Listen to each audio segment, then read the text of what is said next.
right, attorney Lauren Frieder back on the Consumer Quarterback Show representing Frank Charles Miranda Law. Welcome to the show, Lauren. Thanks for having me, Brandon. I'm glad to be here from afar. Excellent. Yes. COVID-19 is still affecting us in terms of radio productions and some of that kind of stuff, but also it's having its impact on the legal profession. It absolutely is. It's been interesting, changing with the times, something that the legal profession needs to probably do a better job with. We actually just got done doing one of the first Zoom trials that have probably occurred in all of Florida, but I can definitely speak to Hillsborough County, and that was a great experience.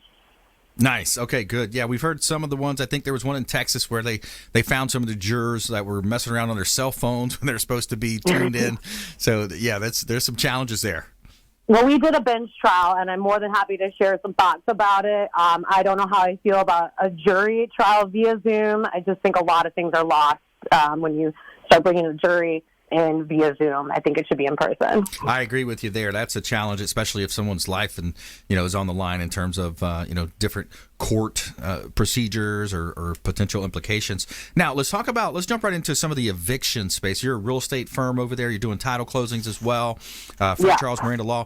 What's going on with evictions and do landlords or tenants are they working together on that? Well, the eviction is, with the COVID and the different state orders and the CARES Act, it's been, unprecedented in really what's happening in these times. So hopefully landlords are trying to work with their tenants. I think what is really important, we do a lot of evictions in commercial and residential. So I really want to touch base, as most people are hopefully aware, in Florida, Governor DeSantis has extended the evictions and foreclosures through July 1st. And what's important to understand about Governor DeSantis' order is it only includes residential tenancies, so commercial tenants are not exempt from this. But what I really want to touch base on with this order is it doesn't mean you don't have to pay your rent.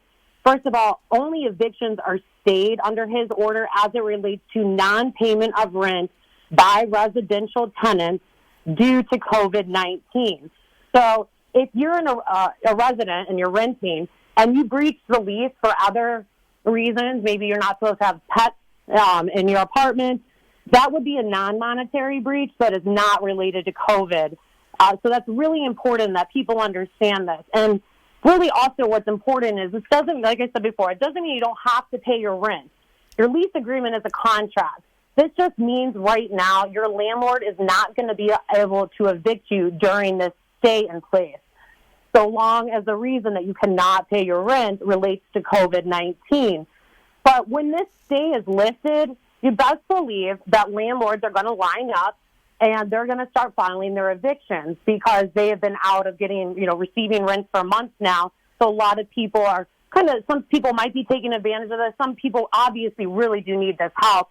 And I do believe from everything that I've read, part of the reason that Governor DeSantis went ahead and extended this eviction and foreclosures order till July 1st is because of the problem with the unemployment system in Florida, people not being able to receive their checks to help pay towards rent. So this helps out people a lot. But come July 1st, if you haven't paid your rent, you better be ready that they're probably going to evict you. My best thing that I say to people is, talk to your landlord first. See if you can work something out to try to avoid late fees and automatic eviction being filed. A lot of landlords are very understanding. Just don't ignore the landlord if you're trying to work something out. And that's the same thing with commercial tenants. Talk with your landlord. Everybody's in this together. And I think that's really important, is an open communication.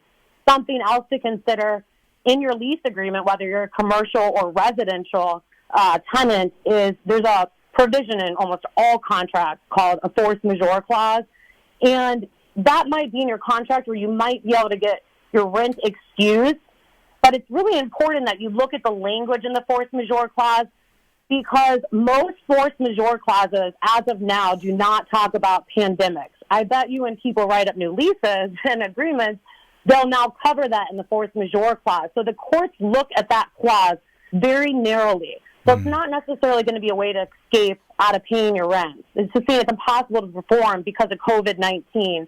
But if pandemic's not in there, don't claim this is just an act of God. It's got to be specific. Yeah. Yeah, that's important to understand what's in the contracts. We're talking with attorney Lauren Frieder here on the Consumer Quarterback Show. I'm your host, Brandon Rhymes. She's representing Frank Charles Miranda Law.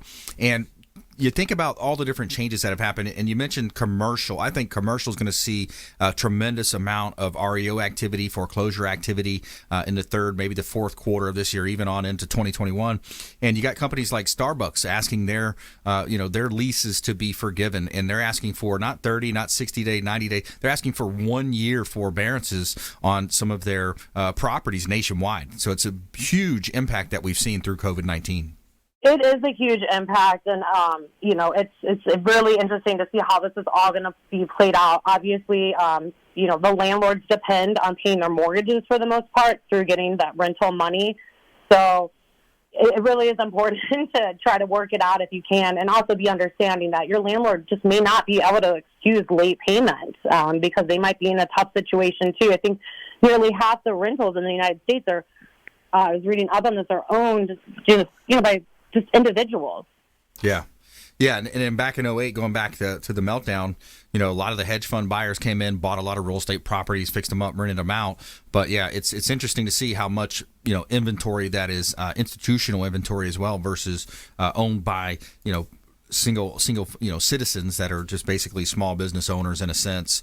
And you guys are hiring right now, as we are. We're hiring with real estate's busy. Tell us what you're looking for. Yeah, we are hiring. We want to expand our title closing side. Obviously, Brandon, you know that we do real estate closings, so we're crushing it over here. We've been really busy, so we are looking to expand our law firm and hire an experienced title closer to join our team. If you're interested, you can shoot us an email at Lauren, Lauren, at fcmlaw.com, or to Frank Miranda, the boss man, at Frank, Frank, at fcmlaw.com. Once again, that's Frank at fcmlaw.com. And we're excited to expand our team. It's great because I know a lot of people are out of jobs. And so this is our opportunity to continue to help people by expanding our law firm. Now, also, another way that you're helping people is with insurance policy reviews due to the COVID-19, a.k.a. the Chinese virus. Yes. Right now, what we're doing is we're reviewing two types of insurance policies for businesses that have gross earnings of $500,000 or more. And the two types of insurance policies that we're reviewing are business loss policies and property insurance policies. We believe that the insurance companies are just simply denying all these claims without justification. So if you believe that a claim exists, we will accept the representation based upon a reduced contingency rate agreement of 25% if the settlement is reached before litigation is commenced and 33% after litigation is commenced. So I think that's a really great, it's something for anybody that, has gross earnings of $500,000 or more with these big insurance policies. And as we know, insurance companies are really well known for just denying claims without any explanation. So we're here to take a look at these policies, file deck actions or declaratory actions, and just see if we can right some wrongs. And that's what we do here. Yeah, absolutely. Good stuff. And you are located right here in Tampa. You've got the beautiful new office building that was recently built right there on Cypress Street, correct? That's correct. Yes. And we're here. We are here every day. I'm always available 24/7. So right here in Tampa. Yeah, one of the main challenges we have in real estate is this low inventory market that we're seeing. It's, the inventory's down. Well, flashback a year ago, the inventory was already low, and now you add COVID-19 into the mix. Now we are down in some counties. It's 396 listings year over year in Pasco County.